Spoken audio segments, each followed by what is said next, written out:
Okay, the next command is copy entity. Once again, you can select the object and then click on the command, or click on the command and then select the object. Both are applicable. So what I'm going to do is to click on copy entities and make sure that entities to copy is activated so that I can select the object. This time I'm going to select the circle, and now you can see that it says keep relations. I don't have any relationship, so that's okay. Once again, I can select from 2 or select XY. But notice that repeat is active in both of them. So I can choose from 2 or XY, and again repeat is going to be there. So what I'm going to do is to select the start point, for example the center of the circle, and then move it. You can see a yellow circle that is kind of a shadow of the original circle, and the original circle is not like a shadow, it is the original circle, so it is not going to be removed. What I'm going to do is to click here, and now the copy is done. So let's choose the circle and go to copy entities once again. What I'm going to do is to select XY. This time I'm going to enter -2, -2, and you can see that it goes here. If I click on repeat, again it is going to add to the original.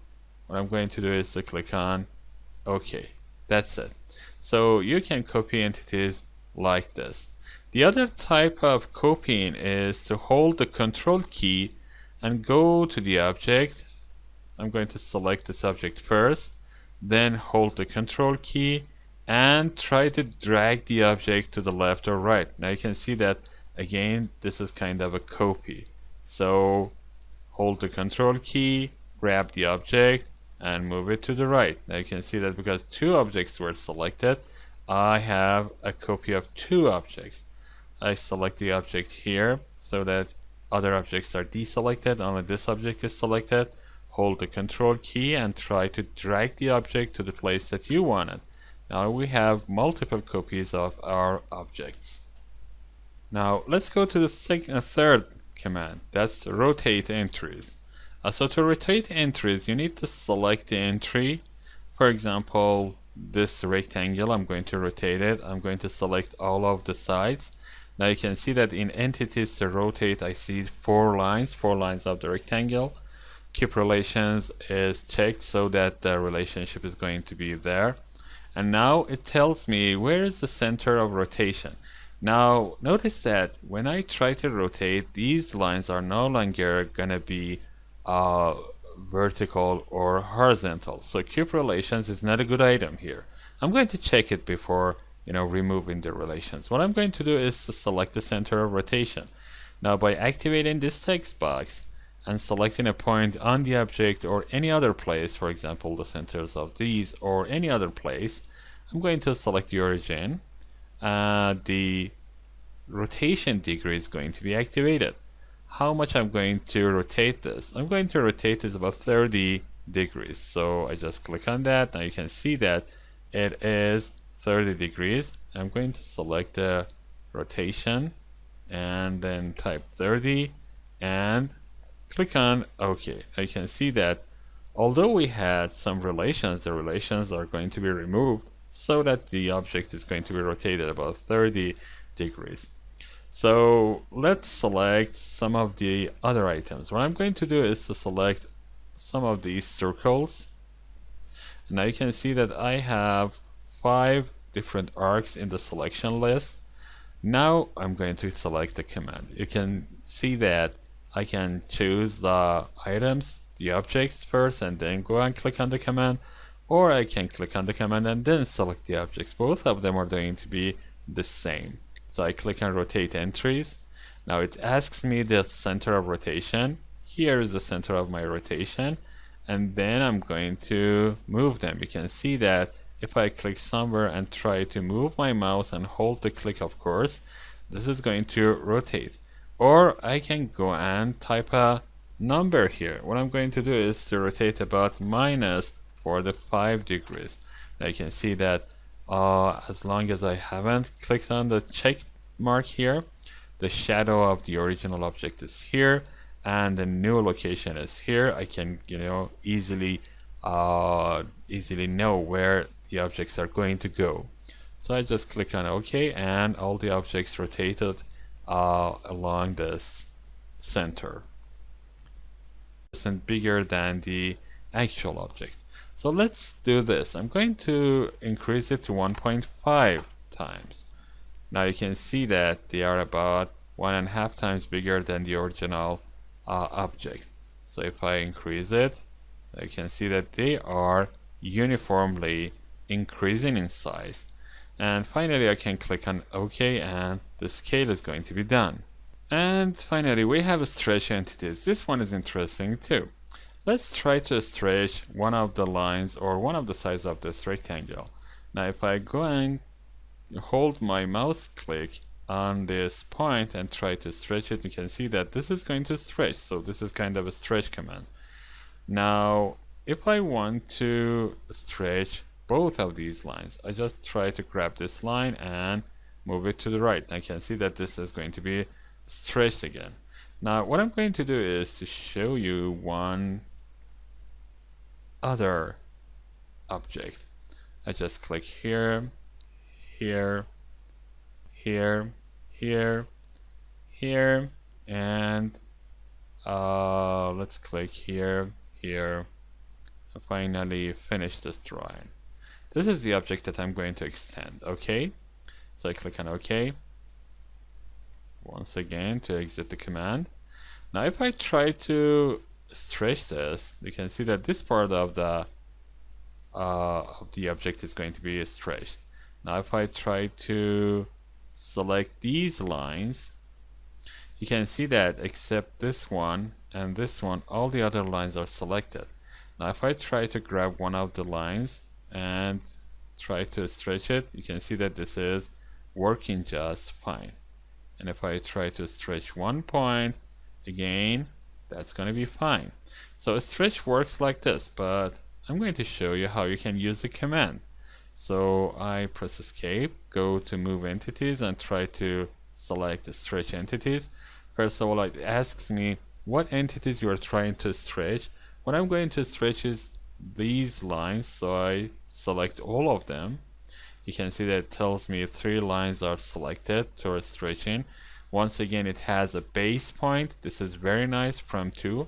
And of course, I can have X and Y. So let's click on from 2, and my base point is going to be here. Now if I move my mouse to the right, you can see that it gets stretched. This one is very, very better controlled than what we had previously. So if I'm happy with what I am selecting, I just click and finish. Now once again, I'm going to select these lines and go to stretch entities. Here what I'm going to do is to select X and Y. What I'm going to do is to stretch it about 2 inches in X and 1 inches in Y. Now you can see what happens when I enter some values here. If I try to repeat this, it gets increased as long as you can see 6 inches to the right, 3 inches to the top. Now I'm going to make sure that about 3 inches to the right and 0 inches to the top is going to stretch. I can repeat it once again, or if I am happy, I just click on OK, and that's it. In this section, I want to show you how you can mirror an entity. To mirror an entity, you need an object at least, and then an axis. The axis can be a side or a line of that object, or any other line that you have inside your sketch. So let's do this. I'm going to pan this to the left. I'm going to choose a center line, so I select center line. I'm going to draw a center line here, and that's it. This is the axis that I'm going to use for mirroring. So let's go to mirror command. I'm going to click on mirror entities here. Then it asks me to select an item. You can see that the axis is selected. I'm not going to select the axis actually, so I go and click on this line in the entities to mirror, right click on that and delete, or if I want to delete everything inside this, I can go and clear selection. So again, I make sure that entities to mirror is activated, and I'm going to drag a rectangle over all of the pentagon here, and I'm going to select that. Now you can see that there is an arc inside the pentagon. That's it. I can have it, I can remove it. What I'm going to do is to mirror it about this axis. So I click on mirror about, and then go click on this line. Now you can see a shadow of the object on the other side. So you can see the copy is selected. This means that the original object is going to be there. This is a copy of the object.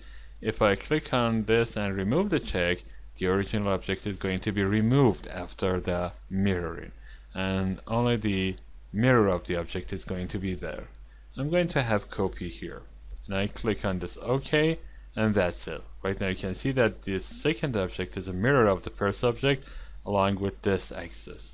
Now what happens if I try to move the axis? If I click on this point and try to move it, you can see that the mirror is going to move along with this. Now if I try to move another point, the mirror is going to be there. Now what I'm going to do is to remove these symmetric and this symmetric. No, you should not remove it. You know why? Because all of these maintain a relationship between one point of the object to the other point of the object. So you never remove these symmetrics because this is part of the object. So what I'm going to do is to rotate this. So when I select the rotate, it asks me what you are trying to rotate. I'm going to clear the selection, and I'm going to try to rotate all the axes, and it asks me the center of rotation. I'm going to select this point. Now what I'm going to do is to try to rotate this. You can see that by rotating this axis, the mirror is going to change position relatively to the actual object, and of course to the mirror line here. I click on OK. Now what I'm going to do is to mirror this one, and I'm going to go ahead and click on mirror entities. I'm going to select this, and when I'm selecting this, I'm going to click on the mirror about text box to activate it, and I'm going to choose one of the lines inside this. So this line is going to be the line that I select, and you can see that there is a mirror of the object on the other side. Now let's press escape. I'm going to click on mirror entities once more. I'm going to select this one and also this one. You can see the selection list here.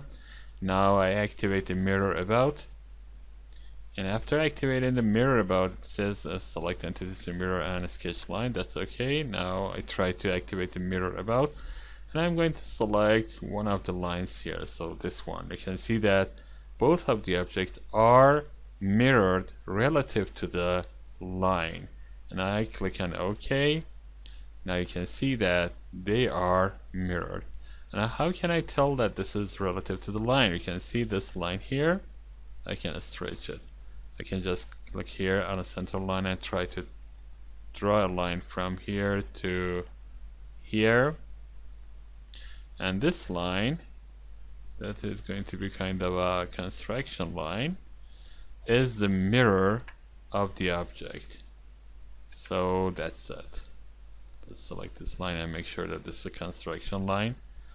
And you can see that the objects are mirrored around the actual line, and I just stretched it just to show you that the second object is a mirror of the first object along this line.